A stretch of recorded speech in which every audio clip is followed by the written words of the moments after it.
마술사는 꿈을 전해주는 사람입니다. 20년 전 이은결 씨에게 마술은 그런 꿈이었습니다. 그리고 중국의 대표 마술사 까오이티엔. 그는 자신을 마법사라 칭하는데 주저함이 없는 중국 대표 마술사 중 하나입니다. 공중부양 마술을 선보이기도 하고 무리를 걷는 마술을 선보이며 자칭, 타칭 마법사라 불리죠. 도인 계정을 오픈한 지 584일 만에 1000만 구독자 돌파.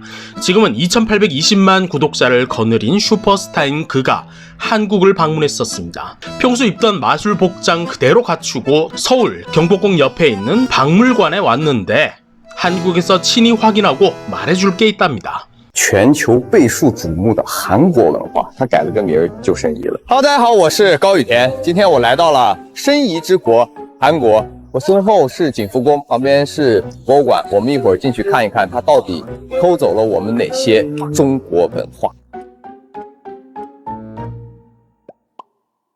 你看，这么多不明真相的韩国人。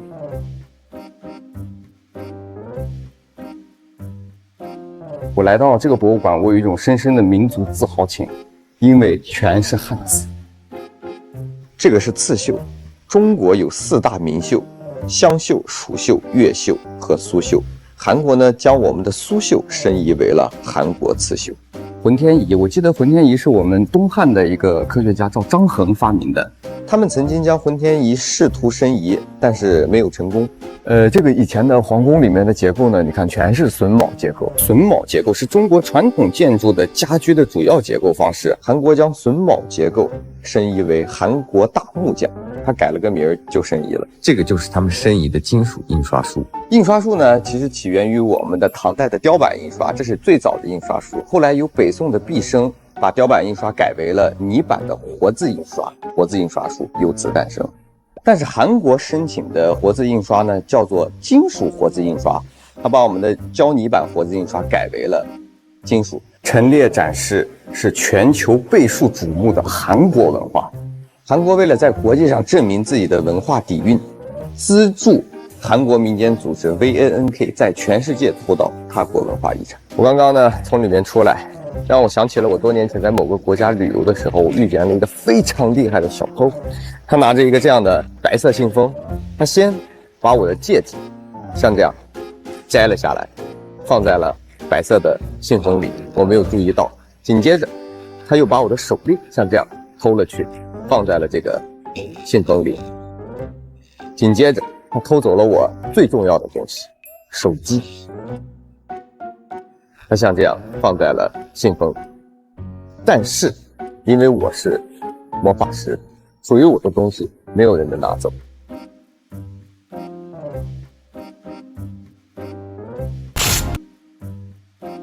你会发现戒指回来了，手链也回来了，当然还有最重要的，手机也回到了我的口袋。是我们的东西，任你有任何高超的盗窃手法都偷不走。提高保护意识，维护文化主权，增强民族自信，弘扬中华文化。 장유한처럼 한중 관계의 교량 이딴 걸 바란 건 아니지만 굳이 한국까지 와서 확인하고 싶다는 게 저런 거였다니. 왜 저들은 저런 수준을 못 벗어나는 걸까? 물론 우리가 부득이하게 한자를 사용하긴 했지만 우리만의 전통 문화와 독창적인 문화 정체성을 가지고 발전해 왔다는 사실. 한글 창제가 바로 그겁니다. 중국 문화나 중국 문자가 한국인의 생각과 창조력, 풍부함을 담아낼 수가 없었기에 세종대왕께서 혁명적인 문자를 만들어내셨고 우리만의 독창적인 문자를 갖게 된 겁니다. 중국이랑 우리랑 달랐기 때문에 말이죠. 그리고 자수, 혼천이, 대목장 제도 역시 중국 문화의 종속이 아니라 한국적 문화 가치의 해석과 응용을 너무나 잘 보여주는 것들인데, 그리고 금속 활자는 중국의 점토 활자를 훨씬 뛰어넘는 세계 최초의 금속 활자를 개발해낸 건데 왜 그걸 인정을 못 하시는지. 그리고 한국의 역사와 문화를 알리고 중국이 평소 자주 해오던 그런 왜곡을 바로잡는 반크를 도둑질하려고 만든 조직으로 이해하고 있으면 뭐 그래요. 뭐 눈엔 뭐만 보인다고 지들이 평소 해오던 짓이 있으니까 뭘 훔쳐가려고 만든 조직으로 보였나 봅니다. 뭐 이해합니다. 그리고 혼천의 이거 세계문화유산을 신청했다가 거절됐다, 그런 뉴스는 암만 찾아봐도 없습니다. 까오이티엔, 중국 내 영향력이 엄청난 스타입니다. 성룡, 견자단, 사정봉 앞에서도 마술을 선보이는 방송가의 스타죠. 그리고 한류 타도 최선봉에서 있는 주걸륜 앞에서도 슈퍼스타 양조위 앞에서도 마술을 선보일 정도로 영향력이 대단합니다. 그래서 더욱 문제죠. 저런 애들이 동원돼서 한국 문화를 폄하하고 중국인들 머릿속에 한국 문화는 절대적으로 중국 문화에 종속된 무엇임을 각인시키려는 아주 더러운 시도가 말입니다. 그리고 저 영상은 딱 봐도 개인이 기획한 영상은 절대 아닙니다. 너무 뻔한 수없이 우려먹어진 대본으로 촬영된 기관의 의뢰를 받은 냄새가 아주 진동을 합니다. 2800만 구독자들이 저 거짓 영상을 통해서 한국인, 한국 문화를 어떤 식으로 이해하게 됐을까? 말 안 해도 뻔할 거란 대답을 하면서도 정말 씁쓸하기 짝이 없습니다. 정말 저 마술사에게 해주고 싶은 말은 당신의 마술 혹은 그 속임수에 답이 있다. 누구도 당신 물건을 훔쳐간 적은 없다. 반지도 팔찌도 휴대폰도 애초에 니들 호주머니 속에 그대로 들어있었거든. 누구도 당신네 문화를 훔쳐가지 않지만 스스로 파멸시킨 문화에 대한 핑계거리가 필요했겠지. 누군가 훔쳐간 거다 라고 말이야. 하지만 니들 스스로 파멸시키지 않는다면 누구도 훔쳐가지 못하는 게 바로 니들 문화야. 쇼하지 말라는 거죠. 저런 셀럽들이 나서서 저런 랄라를 떠니까 어중이 떠중이 다 더욱더 발광해서 설치게 되는 거죠. 중국 MZ들아 제발 한국 여행 좀 가지 말라고 중국문화예술부의 문화와 박물관 파트 전문가라는 이 작자가 이렇게 호소합니다. 没什么事就别去韩国了。在古代，出国是对一个人的终极惩罚，是莫大的耻辱。我们的华夏儿女们现在该警醒了。上古的时候，我们华夏的祖先就把一些犯了罪的白化病亚种流放到荒蛮之地，这些在偏盛荒蛮之地繁衍的罪犯后人，又是蛮夷，放出去，这就叫下地狱。下了地狱的蛮夷会一辈子都惦记着再返回华夏。要是表现好，赶上华夏的天子大赦天下的时候，能重返华夏，这叫上天堂。所以在古代，除了像苏武这样的外交家，霍去病这种要去攻打蛮夷的将军，还有像郑和这种国企外派出国做买卖的正经人是没有出国的。出国是对一个人的终极惩罚，是莫大的耻辱。咱们现在那么多青少年喜欢去泡菜那儿旅游，某些文化部门是有责任的，因为放任蛮夷的文化来污染我们的孩子，导致有些孩子深受洗脑，还特意去泡菜那儿追星，这是我们的文化渗透和颠覆。我们的华夏儿女们现在该警醒了。 저걸 어쩐답니까? 저 영상이 패러디도 돌려까기도 아니고 정말 진심으로 저렇게 생각하고 내뱉고 있는가란 게 충격이죠. 그런데 고대 중국의 춘추 전국 시대엔 중원의 한족들이 변방 국가들을 향해서 많이 오랑캐라고 불렀었는데 그렇다면 지금 중국인의 상당수는 오랑캐가 되는 거고 당나라 때 지금 중국의 광저우나 윈난 지역은 당시 유배지로 사용이 됐었지만 우리 한반도는 니들의 유배지인 적이 없었다. 왜냐? 우리와 니들은 다른 나라였으니까. 저 작자는 춘추 전국 시대를 살고 있는 건지 2025년의 중국을 살고 있는 건지 뇌가 취두부에 쩔어 있습니다. 그리고 직접 보고 옳고 그름을 판단해야 될 나이에 있는 중국 MZ들에게 애국을 핑계로 족쇄를 채워서 우민으로 만들어내는 짓은 정말이지 잘하는 짓입니다. 응원합니다. 아주 자기 모순적인 주장이긴 하지만 잘하는 짓입니다. 20년 전에 이은결 씨에게 마술사란 직업은 누군가에게 꿈을 전해주는 사람 그런 거였답니다. 그런데 여기 중국의 한 마술사는 한국까지 와서 타국 문화 폄하로 차이나 드림이나 처만들고 있습니다. 중국식 흑마술인가요? 또 누군 범죄자 유배지 타령을 하면서 절대 한국 가지 말랍니다. 중국식 흑마법, 중국식 저주의 마법진을 펼쳐서 차이나 드림을 그리고 있는 중이죠. 참 애처롭기 짝이 없습니다. 저런 모지리들의 애국 타령이 자국에게 이익이 될 거라고 생각하는 게 말이죠.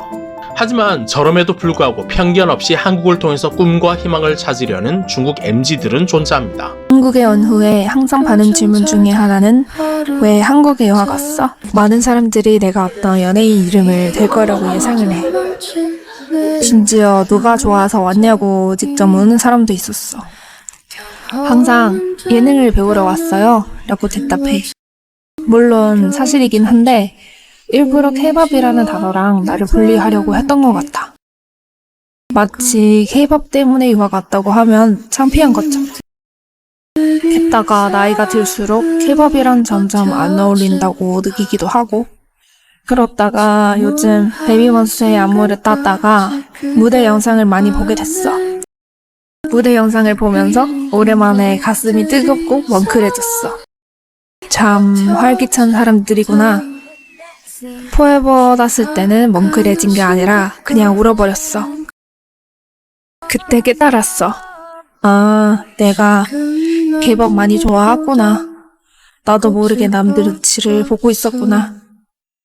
중학교 때 유쿠랑 도토에서 튜토리얼 영상을 따라하면서 처음으로 춤을 배웠을 때부터 스스로 서점 가서 한국어 교재를 사서 공부했었고 19년에 혼자 한국에 와서 가요대상을 보고 지금 아예 한국에서 공부를 하고 있는 걸 결국 K-pop 때문이었는데 그걸 잊고 있었다. 요즘 보는 일본 드라마에서 이런 말이 나왔어. 내가 좋아하는 건 고온의 속옷 같은 거야. 내가 뭘 좋아하든 내 맘이지. 남한테 피해주는 것도 아닌데. K-pop 덕분에 배우게 된 것들. K-pop으로 표현했던 감정들. K-pop이 빛나게 해주던 날들.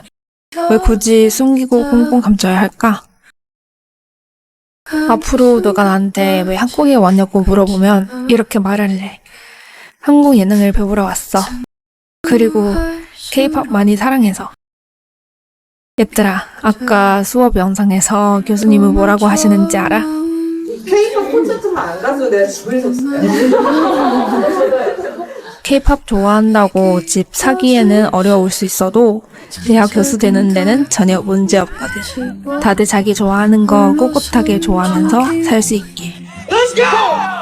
저 우물한 찌지들에 의해서 한국 언급조차 조심스러웠겠지만 이미 그들은 우물 밖에서 또 다른 세상을 바라보고 있었습니다. 하지만 저렇게도 꿋꿋하게 자신의 삶을 살고자 하는 중국 친구들에게도 애국 코스프레에 쩌든 찌질이들의 위협은 계속될 겁니다. 소위 마법사, 소위 전문가들은 꿈과 조언이라고 포장해서 뇌가 취두부에 가득 차서 썩어가게 만드는 흑마술, 중국식 저주를 뿜어댈 겁니다. 한국을 낮춰야 중국이 높아질 수 있다라는 착각, 또 그걸 실천하는 소위 마법사, 소위 전문가들의 애국 코스프레 덕에 중국은 앞으로도 한결같이 중국스러울까라는 확신이 듭니다.